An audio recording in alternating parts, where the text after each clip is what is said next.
আপনি হতাশ হবেন না, জীবন নিয়ে আর অভিযোগ থাকবে না, আপনি ভেঙে পড়বেন না, সব অভিযোগ হতাশা দূর হয়ে যাবে। আমাদের জীবনে যত হতাশা, আমাদের জীবন নিয়ে যত অভিযোগ, আমাদের মনে যত কষ্ট, আমাদের হৃদয়ের ভেতরে যত অস্থিরতা, তার মূলে হচ্ছে এই সমস্যা যে আমরা ভুলেই গেছি আমরা পরীক্ষা দিতে আসছি। এই যে আমাদের জীবন, এই জীবনের জন্য বিপদ, আপদ, পরীক্ষা, স্ট্রাগল, এটা অনিবার্য, এটা হবেই। বিপদ নাই, কষ্ট নাই, আপদ নাই, অনিশ্চয়তা নাই, স্ট্রাগল নাই, এমনকি কেউ আছে এখানে? কেউ কি হাত তুলে বলতে পারবেন যে হুজুর আমার জীবনে কোনো বিপদ নাই, অথবা আমার জীবনে কোনো দুঃখ নাই, কষ্ট নাই, কোনো স্ট্রাগল নাই, কোনো রিস্ক নাই? এরকম সৌভাগ্যবান কেউ আছেন এখানে? তাহলে জীবনের জন্য পরীক্ষা এটা অনস্বীকার্য, হবেই হবে পরীক্ষা। পৃথিবীর জীবনটাই এমন, এভাবেই এই লাইফকে ডিজাইন করা হয়েছে। পরীক্ষা থাকবে, এখানে বিপদ থাকবে, এগুলো উত্তীর্ণ হয়ে আপনাকে যেতে হবে। চির সুখ চির শান্তি এটাই পৃথিবীতে হয় না। চির সুখ এবং চির শান্তির জায়গা হচ্ছে জান্নাত। চির সুখ এবং চির শান্তি কোথায়? এটা জান্নাতের বৈশিষ্ট্য। চির সুখ চির শান্তি, টেনশন নাই, ঝামেলা নাই, পরীক্ষা নাই, বিপদ নাই, রিস্ক নাই, স্ট্রাগল নাই, এটা হচ্ছে দ্য ফিচার্স অফ জান্নাত, জান্নাতের ফিচার। কিন্তু সমস্যা বাদে তখন যখন জান্নাতের ফিচার আমরা দুনিয়ায় খুঁজি, যেটা পাবো আমরা জান্নাতে, এটা খুঁজি কোথায়? এই তখনই সমস্যা বাদে। And this is the main problem. এটাই বড় সমস্যা। এই সমস্যার সমাধান কোথায়, এটা নিয়ে আজকে আমি কিছু কথা অ্যাড্রেস করবো ইনশাআল্লাহ। তো তাহলে আসুন শুনি জান্নাতের ফিচার কি। জান্নাতের কমন একটা ফিচার হচ্ছে জান্নাতে there will be no sickness in paradise. জান্নাতে কোনো অসুস্থতা থাকবে না, চিরসুস্থ। সুবহানাল্লাহ পড়েন। চিরসুস্থ চির সবল, কেউ অসুস্থ হবে না জান্নাতে। জান্নাত হবে অ্যান্টি এইজিং, জান্নাতে বয়স বাড়বে না কারো, চির যৌবনা, চির যুবক, অ্যান্টি এজিং। আপনারা জানেন যে বর্তমান পৃথিবীতে অ্যান্টি এজিং ক্রিম পাওয়া যায় না? ক্রিম, কথা বুঝতেছেন? অ্যান্টি এজিং ক্রিম পাওয়া যায়। তারা বলে এই ক্রিম মাখলে চামড়ায় ভাঁজ পড়ে না। এটার দাম আছে কিন্তু অনেক। অ্যান্টি এজিং ক্রিম লাগায়, শ্যাম্পু ইউজ করে, অ্যান্টি এজিং অয়েল আছে, এটা দিলে নাকি চামড়ায় ভাঁজ পড়ে না।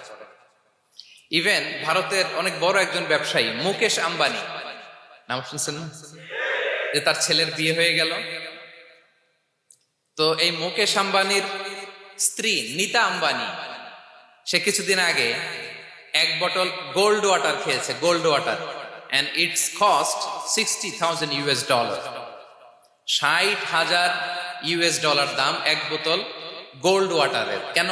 ফর অ্যান্টি এজিং, যাতে বয়সের ছাপ গালে না থাকে। এখন বলেন, এভাবে কি আমাদের বয়সকে ধরে রাখা সম্ভব এই পৃথিবীতে? সম্ভব না, কারণ এই ফিচারটা দুনিয়ার ফিচার না, এটা জান্নাতের ফিচার। সুবহানাল্লাহ পড়েন। তাহলে জান্নাতে কেউ অসুস্থ হবে না, জান্নাত হবে চির যৌবন, চির যৌবনা। ওখানে আমরা যুবক থাকবো, প্রত্যেকে 33 বছরের যুবক যুবতী হয়ে জান্নাতে ঢুকবো। বিষ্ণু ইসলাম বলেন, আহলুল জান্নাতি জুরদা ওয়া মুরদা ওয়া আবনাউ 30 ওয়া 30। জান্নাতে যারা যাবে শুভ্র দাড়িবিহীন, প্রত্যেকে হবে 33 বছর বয়সের। ওই যে 33 বছর বয়সে একবার ঢুকলেন, আর বয়স বাড়বে না, ওইটাই চিরকাল ওই বয়স পাবেন। জান্নাতের আরেকটা ফিচার হচ্ছে নো ফ্রাস্ট্রেশন, কোনো চিন্তা নাই, দুশ্চিন্তা নাই, হাইপার টেনশন নাই, সজীব প্রাণবন্ত। সুবহানাল্লাহ। জান্নাতের আরেকটা ফিচার হচ্ছে there is no expiry date in জান্নাত। এক্সপায়ারি ডেট আছে? জান্নাতে যে ঢুকবো 7 দিনের জন্য চেক ইন, নাকি? চেক ইন কয় দিনের জন্য? 7 দিন, 10 দিন পরে চেক আউট করে ফেলবে, এরকম না। নো এক্সপায়ারি ডেট, আজীবন। একবার এন্ট্রি পেলে বের হওয়ার টেনশন নাই। আল্লাহু আকবার।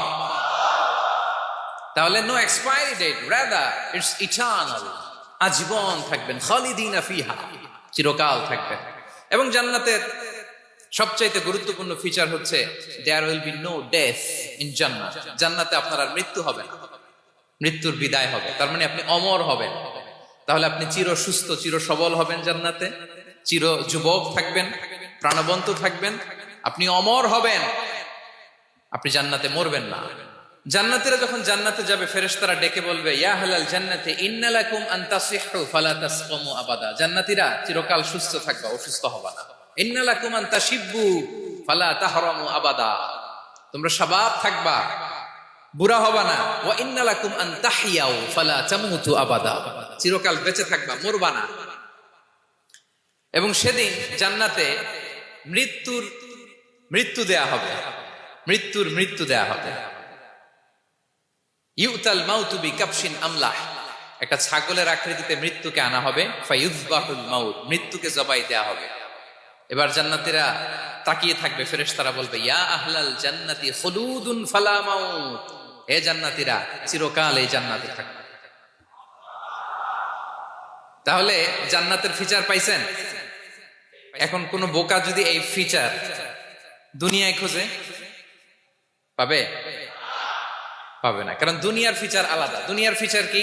এই দুনিয়াতে বিপদ আসবে, কষ্ট আছে, দুনিয়াতে হতাশা আছে, ভয় আছে, অসুস্থতা আছে, বার্ধক্য আছে, এবং এই দুনিয়ার একটা এক্সপায়ারি ডেট আছে না?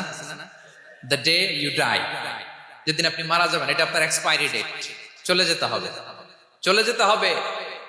এই পৃথিবীতে মৃত্যুর অস্তিত্ব আছে, সবকিছু থমকে দিয়ে, আপনাকে চমকে দিয়ে মৃত্যু চলে আসবে, ঠিক কিনা বলেন? তাহলে এগুলো হচ্ছে দুনিয়ার ফিচার। এই দুনিয়াতে বিপদ আপদ, কষ্ট, ঝুঁকি, স্ট্রাগল, বার্ধক্য, অসুস্থতা, এগুলো নিয়ে আমাদেরকে টিকে থাকতে হয়। এটা দুনিয়ার ফিচার, মিলাই ফেললে হবে না। জান্নাতের ফিচার একটা, দুনিয়ার ফিচার আরেকটা। দুনিয়াতে কষ্ট থাকবে, বিপদ আপদ থাকবে। এই দুনিয়ার ফিচারটা আল্লাহ তাআলা কোরআনের একটা আয়াতে খুব চমৎকার ভাবে উল্লেখ করেছেন, সেটা দিয়েই আমি আলোচনা শুরু করেছি। আল্লাহ তাআলা ইরশাদ করছেন, ওয়ালা নাবলুওয়ান্নাকুম বিশাইইম মিনাল খাউফি ওয়াল জুই ওয়া নাকসিম মিনাল আমওয়ালি ওয়াল আনফুসি ওয়াস সামারাত ওয়া বাশশিরিস সাবিরিন। আল্লাহ তাআলা বলছেন, অবশ্যই অবশ্যই আমি তোমাদেরকে পরীক্ষা করব, ভয় দিয়ে, ক্ষুধা দিয়ে, সম্পদের ঘাটতি দিয়ে, আতঙ্ক দিয়ে, প্রাণনাশ দিয়ে, ফল ফসলের হানি দিয়ে পরীক্ষা করবে। কিন্তু এই পরীক্ষায় যারা উত্তীর্ণ হবে, যারা সবর ইখতিয়ার করবে, ওয়াবাশশিরিস সাবিরিন, ধৈর্যশীলদের জন্যই হচ্ছে সুসংবাদ। আলহামদুলিল্লাহ পড়েন। তাহলে সম্মানিত সুধী, আমরা বুঝতে পারলাম এই পৃথিবীর ফিচার হচ্ছে এখানে বিপদ থাকবে, বিপদ ছাড়া কেউ থাকবে না। স্ট্রাগল থাকবে, কষ্ট থাকবে, ঝুঁকি থাকবে, রিস্ক থাকবে, এবং নানা ধরনের বিপদ আপদ দিয়ে আল্লাহ তাআলা আমাদেরকে পরীক্ষা করবেন। এটা মাস্ট, এটা আমাদের মাইন্ডসেটে নিয়ে নিতে হবে, মাইন্ডসেটে এটা ক্লিয়ার থাকতে হবে। চিরসুখ চির শান্তি এই দুনিয়াতে মিলবে, কোথায় মিলবে তাহলে? এটা তাহলে বিপদ আসবেই, আপদ আসবেই, পরীক্ষা থাকবেই আমাদের জীবনে। তবে ইন্টারেস্টিংলি মজার বিষয় হচ্ছে, পরীক্ষাটা এক একজনের এক এক রকম। পুরো পৃথিবীটা একটা পরীক্ষা ক্ষেত্র, কিন্তু কারো প্রশ্নপত্রের সাথে কারো প্রশ্নপত্রের কোনো মিল নাই। সুবহানাল্লাহ। আমার পরীক্ষা একরকম, আপনার পরীক্ষা আরেক রকম, ওই ভাইয়ের পরীক্ষা আরেক রকম, ওনারটা আরেক রকম। সবাই পরীক্ষার্থী, সবাই পরীক্ষার্থী, কিন্তু কারো প্রশ্নপত্রের সাথে কারো প্রশ্নপত্রের কোনো মিল নাই। কারোর জন্য পরীক্ষা হচ্ছে সে খুব অসুস্থ, প্রচন্ড অসুস্থতা, তার জন্য পরীক্ষা। ক্যান্সারের রোগী, দুরারোগ্য ব্যাধি, ডক্টর বলছে 4th স্টেজে চলে আসছে, কয়েক মাস বাঁচতে পারে, এটা তার জন্য পরীক্ষা। আবার কারো দেখবেন যে খুব একটা অসুস্থতা নাই, অসুস্থতার ঝামেলা নাই, কিন্তু তার দারিদ্রতা আছে, তার আর্থিক অনটন, এটা তার জন্য পরীক্ষা। আবার কারো দেখবেন অসুস্থতাও নাই, দারিদ্রতাও নাই, তার দাম্পত্য জীবনের সমস্যা আছে না নাই? অনেকের দেখবেন এগুলো কোনোটাই সমস্যা না, তার ছেলে কথা শোনে না, মাদকাসক্ত। আহা, মাদকাসক্ত, রিহ্যাবে পাঠায়, আবার আসে, আবার গাঁজা খাওয়া শুরু করে, আছে না নাই বলেন? দেখেন তার পরীক্ষাটা আবার আলাদা। অনেকের দেখবেন মেয়ে বাবার কথা শোনে না। আবার অনেকের দেখবেন যে ব্যবসায় সমস্যা, লসের পর লস, লাভ উঠাতে পারে না। তাহলে পরীক্ষা ছাড়া, বিপদ আপদ ছাড়াই দুনিয়াতে কেউ নাই, কেউ নাই প্রিয় ভাইরা। এটা আমাদের মাথায় রাখতে হবে। পরীক্ষা আপনাকে দিতেই হবে, পরীক্ষা দিয়ে দিয়েই নিজেকে প্রমাণ করতে হবে। আর এক একজনের পরীক্ষাটা এক এক রকম, কারো পরীক্ষার সাথে কারো পরীক্ষার কোনো মিল থাকবে না। তো মাঝে মাঝে আমরা এটা ভুলে যাই। আল্লাহ তাআলা কালামে পাকে রিমাইন্ডার দিয়ে আমাদেরকে স্মরণ করিয়ে দিতে চান যে এই পৃথিবীতে আসলে তোমরা এসেছো পরীক্ষা দিতে। এটাই জীবনের বড় বাস্তবতা। আমাদের জীবনে যত হতাশা, আমাদের জীবন নিয়ে যত অভিযোগ, আমাদের মনে যত কষ্ট, আমাদের হৃদয়ের ভেতরে যত অস্থিরতা, তার মূলে হচ্ছে এই সমস্যা যে আমরা ভুলেই গেছি আমরা পরীক্ষা দিতে আসছি। এটা যদি ভুলে না যান, এটা যদি আপনার মাইন্ডসেটে থাকে যে পুরো জীবনটা একটা পরীক্ষা, তাহলে দেখবেন কোনো কিছু আপনাকে কাবু করতে পারবে না। আপনি হতাশ হবেন না, জীবন নিয়ে আর অভিযোগ থাকবেন, আপনি ভেঙে পড়বেন না, সব অভিযোগ হতাশা দূর হয়ে যাবে। তার মানে বুঝতে পারলাম পরীক্ষা আপনাকে দিতেই হবে। পরীক্ষা দেয়া ছাড়া এই পৃথিবী থেকে চলে যাওয়ার কোনো চান্স বা সুযোগ আমাদের কারো নেই। সূরাতুল আনকাবুতে আল্লাহ তাআলা এই কথাটা আরো চমৎকার ভাবে বলেছেন। আল্লাহ তাআলা ইরশাদ করছেন, আহাসিবান নাসু আইয়ুতরাকু আইয়াকুলু আমান্না ওয়া হুম লা ইফতানুন ওয়ালাকাদ ফাতান্নাল্লাযীনা মিন ক্বাবলিহিম ফালা ইয়া'লামান্নাল্লাহু আল্লাযীনা সাদাকু ওয়ালা ইয়া'লামান্নাল কাযিবিন। আল্লাহ বলেন, মানুষকে ভেবেছে সে শুধু বলবে আমি ঈমানদার আর তাকে আমি জান্নাতে ঢুকাই দিব? না, কখনো না, কোশ্চিন কালেও না। বরং পূর্ববর্তী কালে যারা পৃথিবীতে এসেছিল তাদেরকে আমি পরীক্ষায় নিয়েছি, পরীক্ষা করেছি, এবং তাকেও ঈমানের প্রশ্নে সে সত্যবাদী না মিথ্যাবাদী পরীক্ষা দিয়ে দিয়ে নিজেকে প্রমাণ করতে হবে। ঠিক কিনা বলেন? পরীক্ষা দিয়ে আপনাকে প্রমাণ করতে হবে। এবং এই পরীক্ষার ব্যাপারটা, এটা যে শুধু আমরা সাধারণ মানুষ আমাদের জীবনে দুঃখ বিপদ পরীক্ষা এমনটা না। এই পৃথিবীর সবচাইতে শ্রেষ্ঠ মানুষ যারা ছিলেন তাদেরকে আল্লাহ পরীক্ষা নিয়েছেন। বলেন তো, এই পৃথিবীতে সবচাইতে শ্রেষ্ঠতম মানুষ কারা? সবচাইতে শ্রেষ্ঠ ভালো মানুষ কারা ছিল পৃথিবীতে? বলেন তো, নবীরা। আওয়াজ করে বলেন তো কারা? তো বলেন তো, নবীদের জীবনে পরীক্ষা ছিল কি ছিল না? হ্যাঁ ছিল। বেশি না কম? বিষ্ণু ইসলামকে জিজ্ঞাসা করা হলো, আইয়ুন নাসি আশাদ্দু বালাআন ইয়া রাসূলুল্লাহ, হে আল্লাহর রাসূল, এই পৃথিবীতে কাদের জীবনে পরীক্ষা বেশি? বিষ্ণু ইসলাম বললেন, আল আম্বিয়া, নবীদের জীবন। আল আম্বিয়া সুম্মাল আমসাল ফাল আমসাল, সবচাইতে জীবনে পরীক্ষার সম্মুখীন সবচাইতে বেশি হয়েছেন নবীরা। তারপরে নবীদের পরবর্তী অবস্থান যাদের, সিদ্দিকিন যারা, সোহাদা যারা, সালিহিন যারা, আল্লাহওয়ালা যারা, তাদের জীবনে পরীক্ষা বেশি। ইউবতালার রাজুলু আলা হাসাবি দীনি, ব্যক্তির দিনদারি যত বেশি তার জীবনে আল্লাহর পরীক্ষাও তত বেশি। আপনি আল্লাহওয়ালা হবেন, আপনার জীবনে পরীক্ষাও অনেক বেশি। এজন্য ইমানদার হওয়া যেমনি মর্যাদার, ইমানদারের জীবনে পরীক্ষাও হবে অনেক বেশি। এবং পরীক্ষা যত বড়, খেয়াল রাখতে হবে, মন খারাপ করার কোনো সুযোগ নেই। পরীক্ষা যার জীবনে যত বড়, সেটাতে সফল হতে পারলে ওটার প্রতিদানও বড়। পরীক্ষা যত বড়, এটাতে সাকসেস হইতে পারলে এটার রিওয়ার্ডও তত বড়। বিষ্ণু ইসলাম বলেন, ইযামুল জাযাই মাআ ইযামিল বালা, বালা যত বড় জাযাও তত বড়, প্রতিদানও তত বড়। আপনারা নবীদের জীবনে যদি খেয়াল করেন, দেখবেন যেই নবীর জীবনে পরীক্ষা যত বেশি, সেই নবীর জীবনে সফলতাও তত বেশি। সাইয়েদনা ইব্রাহিম আলাইহিস সালামের কথাটা একটু খেয়াল করেন তো, বলেন তো ওনার জীবনে পরীক্ষা কেমন ছিল? বেশি না কম?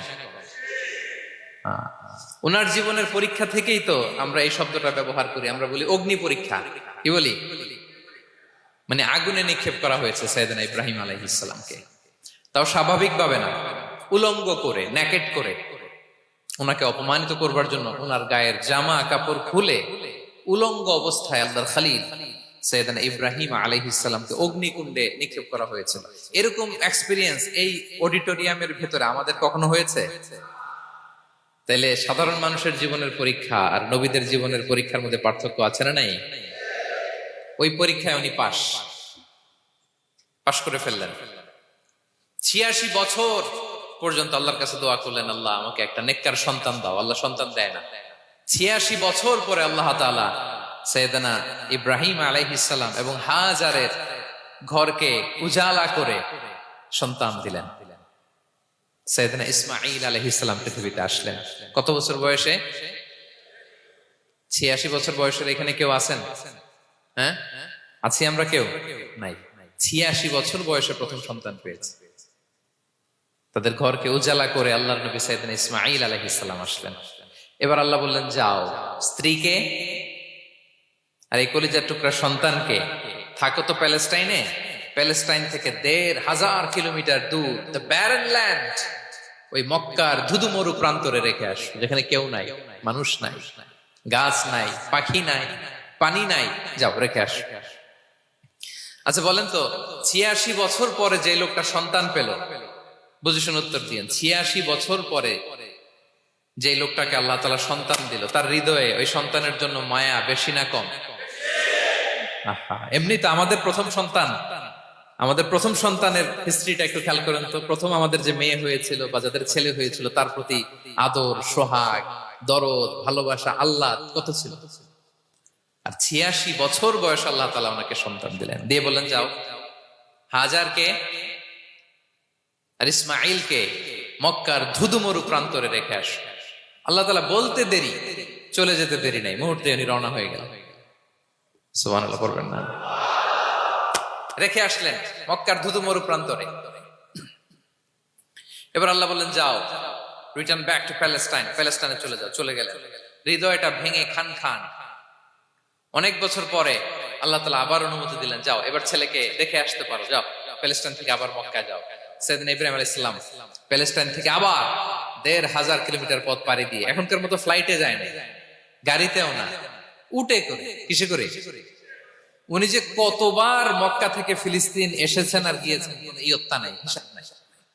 গেলেন, এবার ছেলেটা হাঁটতে পারে, দৌড়াতে পারে, একটু একটু কথা বলতে পারে, আব্বা আব্বু ডাকতে পারে।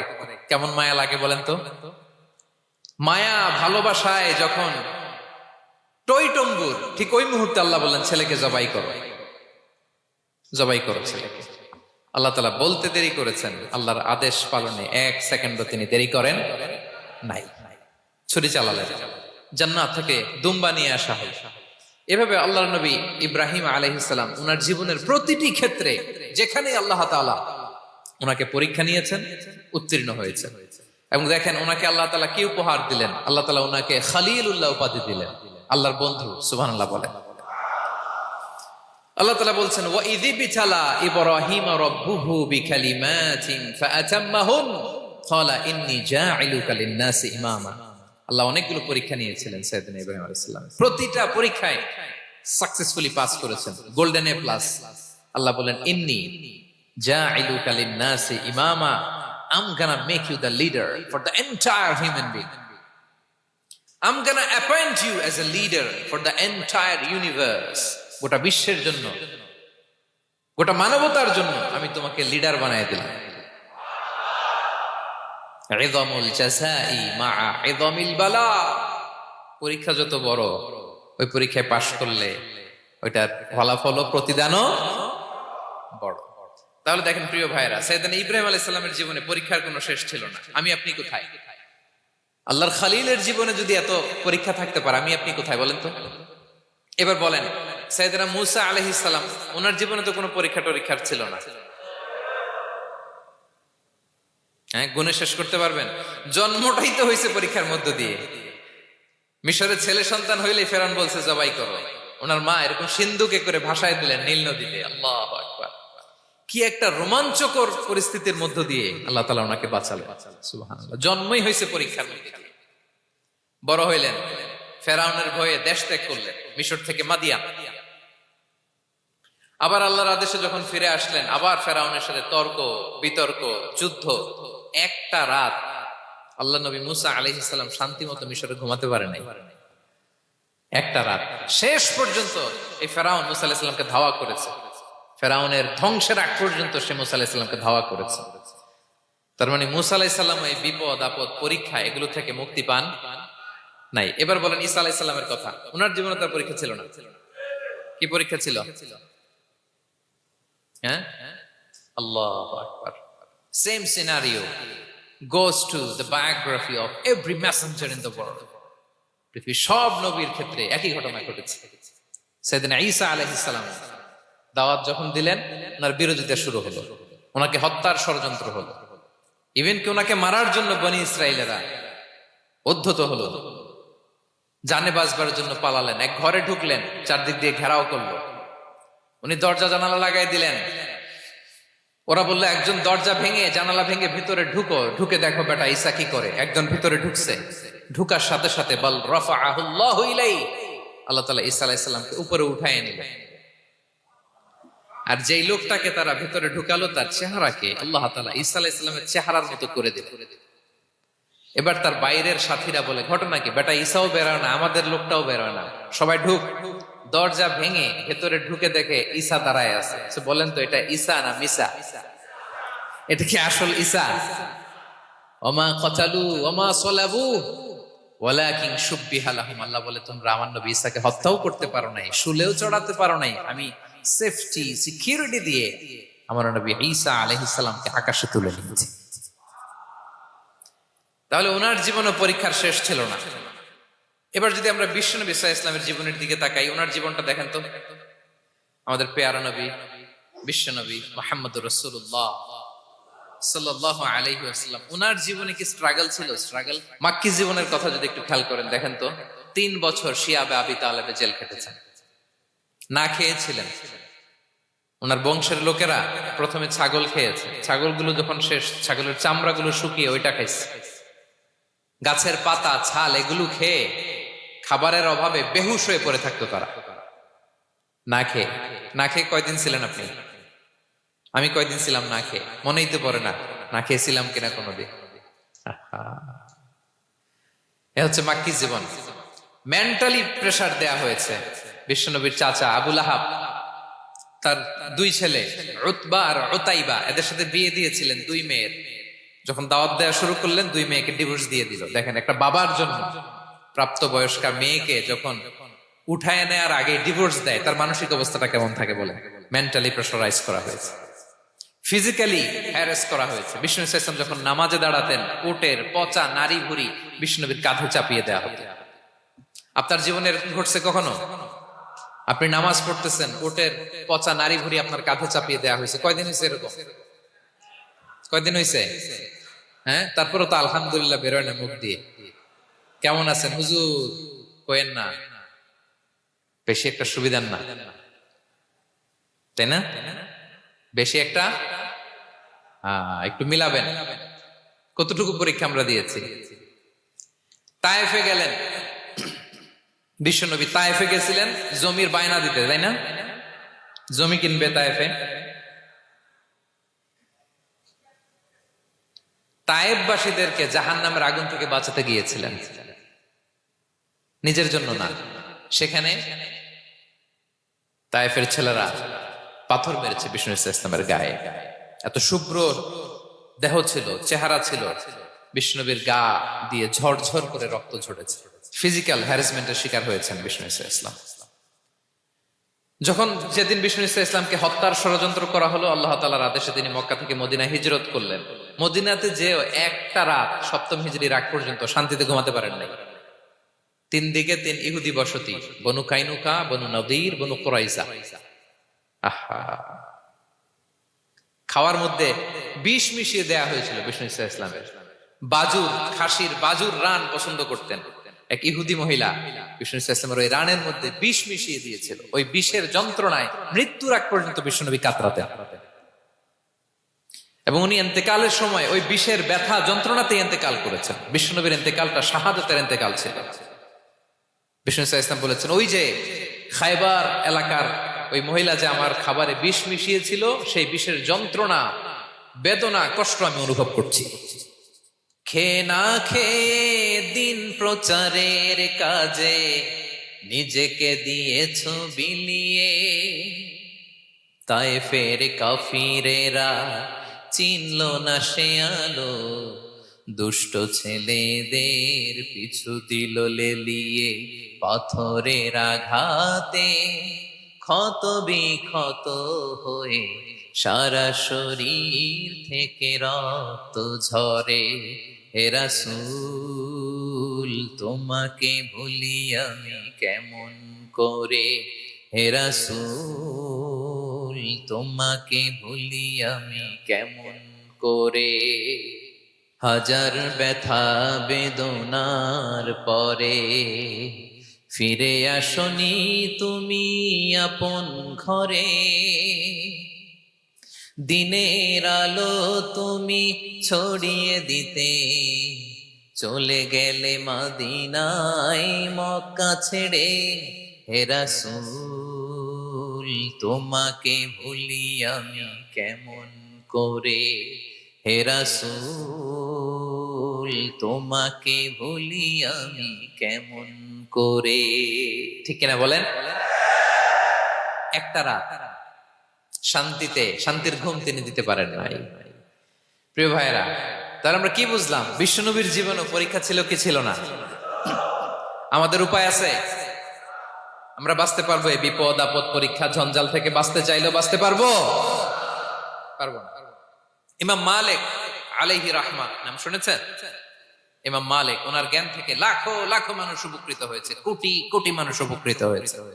মদিনার রাস্তায় রশি দিয়ে ওনাকে টেনে হিচড়ে এক এলাকা থেকে আরেক এলাকায় নিত জালেম বাদশারা। ইমাম মালিক আলাইহি রাহমা। ইমাম আহমদ ইবনে হাম্বল, ওনাকে বেত্রাঘাত করা হতো, চাবুক দিয়ে পেটানো হতো। আমাদের মাযহাবের ইমাম আল ইমাম আল আযম আবু হানিফা আলাইহি রাহমা, ওনাকে কারাবন্দী করা হয়েছিল। তার মানে দেখেন, যত বড় বড় স্কলার, যত বড় বড় মাশায়েখ, এমনকি আম্বিয়া আলাইহিমুস সালাম, ওনারাও পরীক্ষা বিপদ আপদ থেকে রেহাই পান। পাইছে? তাহলে আপনি আর আমি পাবো? বলেন তো। তাহলে এটা আমাদের ব্রেইনে গেঁথে নিতে হবে যে জীবন মানেই এখানে বিপদ থাকবে, পরীক্ষা থাকবে, স্ট্রাগল করে করে আমাকে আগাতে হবে। কেউ আমার জন্য রেড কার্পেট বিছিয়ে রাখবে না। এই জীবনটা বড় জটিল। This is life, how it's design. এভাবেই পৃথিবীকে ডিজাইন করা হয়েছে। এখানে বিপদ আছে, কষ্ট আছে। এই পরীক্ষা দিয়ে দিয়ে আপনাকে উত্তীর্ণ হতে হবে। বুঝতে পেরেছেন প্রিয় ভাই? নাও দ্য কোশ্চেন অ্যারাইজ, এখন প্রশ্ন হচ্ছে, কেন আল্লাহ এই পরীক্ষা নেন? কেন? আল্লাহ তাআলা সূরা মুলকে বলেছেন, এই পৃথিবী সাজানোর, এই জীবন মৃত্যুর এই খেলা, এটার উদ্দেশ্যটাকে আল্লাহ তাআলা স্পষ্ট করে বলেছেন। আল্লাযী খালাকাল মাউতা ওয়াল হায়াতা লিয়াবলুয়াকুম আইয়ুকুম আহসানু আমালা। জীবন মৃত্যু দিয়ে তোমাদের জীবনকে সাজানো হয়েছে এজন্য, যাতে করে তিনি তোমাদের পরীক্ষা করতে পারেন। কি করতে পারেন? তোমাদের মধ্যে কে সৎকর্মে অগ্রগামী, কে কাজে ভালো, আমলে ভালো, এটা দেখার জন্য। বেসিকলি আল্লাহর দেখার প্রয়োজন নাই, আমাদেরকে দেখানোর জন্য এই পরীক্ষার আয়োজন। আমি ভালো করবো না খারাপ করবো এটা আল্লাহ জানে না? তো ওনার পরীক্ষা করা লাগে কেন? কথা বলেন। আমি জান্নাতি না জাহান্নামী এটা আল্লাহ জানেন না? বেসিকলি আমাদেরকে জানানোর জন্য এই পরীক্ষার আয়োজন। কাদেরকে জানানোর জন্য? মানে তুমি জেনে যাও তুমি জান্নাতি না জাহান্নামী। আমি ভালো করেই জানি। একটা ছোট্ট উদাহরণ দিলে বুঝতে পারবেন প্রিয় ভাইয়েরা। ধরেন আল্লাহ তাআলা দুইজনকে সৃষ্টি করলেন। উদাহরণস্বরূপ একজনের নাম আব্দুল্লাহ, আরেকজনের নাম আব্দুর রহমান। সৃষ্টির পরে আব্দুল্লাহকে বললেন, আব্দুল্লাহ, আমি জানি তুমি পৃথিবীতে 50 বছর হায়াত পাইতা, খুব ভালো কাজ করতে, তুমি দুনিয়াতে অনেক ভালো কাজ করতে, এটা আমি আগেই জানি, আমার অসীম জ্ঞান বলে আমি আগে থেকেই জানি। তো যাও, তোমার এইমাত্র সৃষ্টি করলাম, যাও তুমি জান্নাতে ঢুকে যাও, কারণ আমি জানি তুমি জান্নাতি হবে। আচ্ছা, আর আব্দুর রহমান, তুমি পৃথিবীতে খুব খারাপ কাজ করতে, এটা আমি জানতাম, তোমারে পাঠাইলে খারাপ কাজ করবা, তুমি সীমা লঙ্ঘন করবা, অন্যায় করবা, অপরাধ করবা, তুমি জাহান্নামী হবা, যাও। যেহেতু আমি জানি পরীক্ষার আর দরকার নেই, তোমারে জাহান্নাম দিয়ে দিলাম, যাও ঢুকে যাও। আব্দুল্লাহ ঠিকই জান্নাতে ঢুকে যাবে, আব্দুর রহমান কি ঢুকবে? ঢুকবে। সে বলবে, আল্লাহ এইমাত্র আমারে বানাইলেন, এইমাত্র আপনি আমাকে সৃষ্টি করলেন, সৃষ্টি করেই বলতেছেন তুমি জাহান্নামে যাও, আর বলতেছেন আমি জানি দুনিয়াতে পাঠালে তুমি খারাপ কাজ করবা, তুমি জাহান্নামী হবা, পাঠানোর আর কি দরকার, আগে থেকে জাহান্নামে যাও। আল্লাহ আপনি জানলে জানতে পারেন, আমি তো জানি না। ঠিক কিনা বলেন? সে বলবে, না আল্লাহ আপনি ভুল বলতেছেন, এই দুনিয়াতে পাঠাইলে আমি খুব ভালো কাজ করতাম, আমি সীমা লঙ্ঘন করতাম না, নামাজ পড়তাম, রোজা রাখতাম, হজ করতাম, যাকাত দিতাম, সাদাকা করতাম, চ্যারিটি করতাম, জনকল্যাণকর সব ভালো কাজগুলো আল্লাহ আমি করতাম। এজন্য আল্লাহ তাআলা পরীক্ষার আয়োজন করেছেন, যাতে করে তুমি জেনে যাও যে পৃথিবীতে তুমি কি করেছো। এখন আর আল্লাহকে এক্সকিউজ দেওয়ার সুযোগ নেই। আচ্ছা বলেন তো, আবু জাহেলকে যদি আল্লাহ এখন কিয়ামতের দিন বলে, Abu Jahel go to the hell fire, Abu জাহেলের কিছু বলার সুযোগ আছে? কারণ ও দুনিয়াতে কি করে আসছে এটাও জানে না। ফেরাউনকে ডেকে যদি আল্লাহ বলে, ফেরাউন তুমি জাহান্নামে যাও, গো টু দা হেল ফায়ার, ওর কি কোনো এক্সকিউজ দেওয়ার সুযোগ আছে? বলেন, সুযোগ আর আছে? কারণ তুমি দুনিয়াতে কি করেছো তোমার চেয়ে ভালো কেউ আর জানে। তা পৃথিবীতে এই পরীক্ষার এই আয়োজনের সবচাইতে বড় উদ্দেশ্য হচ্ছে যাতে করে আমরা দেখে যাই যে আমরা কি কাজ করছি। কেউ যখন পরীক্ষা দেয় প্রিয় ভাইরা, ওই পরীক্ষায় কত পাবে তার একটা হিসাব আছে না? বলেন, আপনি গণিত পরীক্ষা দিয়ে আসছেন, যে 100-তে 100 পাবে সে বলতে পারে আমার সব অঙ্ক হয়েছে, ঠিক কিনা বলেন? আর যে লাড্ডু গুড্ডু বুঝছেন তো, কিছুই পারে নাই, ঘোড়ার ডিম, তারও একটা হিসাব আছে যে সে কিছুই লিখে আসতে পারে নাই। তাই পৃথিবীতে এই পরীক্ষার আয়োজনের প্রধানতম কারণ হচ্ছে যাতে করে আমরা বুঝে যেতে পারি যে আমরা কোথায় যাব, জান্নাতে না জাহান্নামে। প্রিয় সুধী, এ পর্যায়ে আমরা জানবো এই যে পরীক্ষা আল্লাহ তাআলা নিচ্ছেন আমাদেরকে, এই পরীক্ষায় সফল হওয়ার মূল মন্ত্র কি। কোরআনে বিভিন্ন আয়াতে এই পরীক্ষার কথা বলা হয়েছে এবং এই পরীক্ষার সফলতার মূল মন্ত্রও কোরআনে ঘোষিত হয়েছে। আলহামদুলিল্লাহ বলেন।